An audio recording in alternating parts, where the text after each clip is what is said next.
This week, we must discuss balls. Not only balls, but balls combined with another one of my favorite three-dimensional objects, the spike. The Starfist combines these two into a lethal combination. To those of you with a natural proclivity to use the heavy attack button, this build will be rather appealing to you. We can find the Starfist in Leyndell. Luckily, it doesn't matter if we've beaten Maliketh yet or not, it will always be on the left side of the Colosseum. We have the fist weapon moveset here. Many of the light attacks are 1-2 punches. We're not focusing on those, of course. The highlight of the weapon is the charged heavy attack. This does not have the drawback of being much slower than other attacks, and still possesses the advantages imbued in heavy attacks. Tons of damage to health and poise both. At every opportunity you see, stand still, hold down R2, and execute one of the most efficient attacks in the game. We don't want to change this up too much, so our Ash of War should make the heavy attacks better. That is where Cragblade comes in. While you can attack with it, Cragblade boosts our physical damage and poise damage. So the two aspects we're focusing on for the build get even better when the Ash of War is active.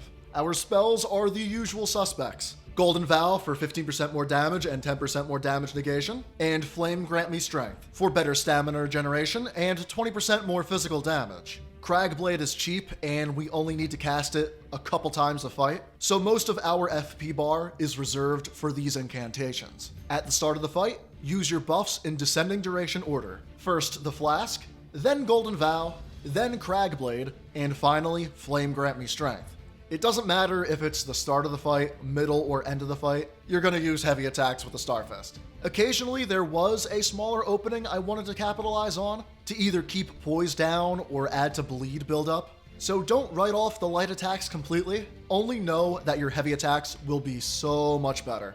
The question I have for you this week is a rather important one. Which are your favorite balls in From Software's games? There are the ball weapons, such as the Starfist, the sentient balls in the Eternal Cities. We have balls in the form of rolling boulders of skeletons in Dark Souls 3, balls as stage hazards in Chalice Dungeons, and who could forget Sen's wonderful balls in his fortress. So do let me know your favorite balls down below. This video is, as always, sponsored by my novel, which unfortunately has zero mention of balls within it. I'm sorry to say, my dear audience. Check it out in the description down below. And as always, for more build and Souls-like videos like this, every single Friday at 5 p.m. Eastern Time, be sure to like and subscribe to the Jersey Side. Our talismans for the build were the Axe Talisman. This gives us better charged heavy attacks. The Two-Headed Turtle Talisman for better stamina regeneration. The Dragon Crest Great Shield for 20% more physical damage negation.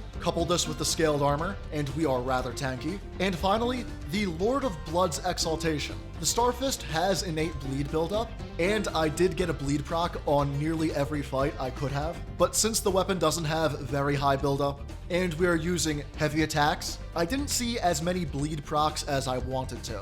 To supplement this in your run, you can either use Blood Grease, or keep a dagger with Seppuku on it, so you may proc bleed on yourself for the damage boost. Our tiers for the build were the Spike Crack tier, for even better charged attacks, and the Opaline Hard tier, giving us an additional 15% damage negation across the board. Our stats at RO 170 were 60 Vigor, 20 Mind for the incantations, 35 Endurance, 80 Strength, as this weapon cannot be two-handed, rather it is paired, and 25 Faith to use Golden Vow. The weapon also has a dexterity requirement of 8, and I'm quite sure every single starting class has at least 8 dexterity. And this is not the only weapon like that too. Why bother with the requirement if there is no case in which they are unusable? I would like to thank the comment a few weeks ago that gave me the idea for this build. I've known of the Starfist forever, but that comment, and someone below it mentioning Cragblade, was the impetus behind this build video. I'm not sure if it'll be next week or the week after, but I have an analytical video planned, analyzing some playtime stats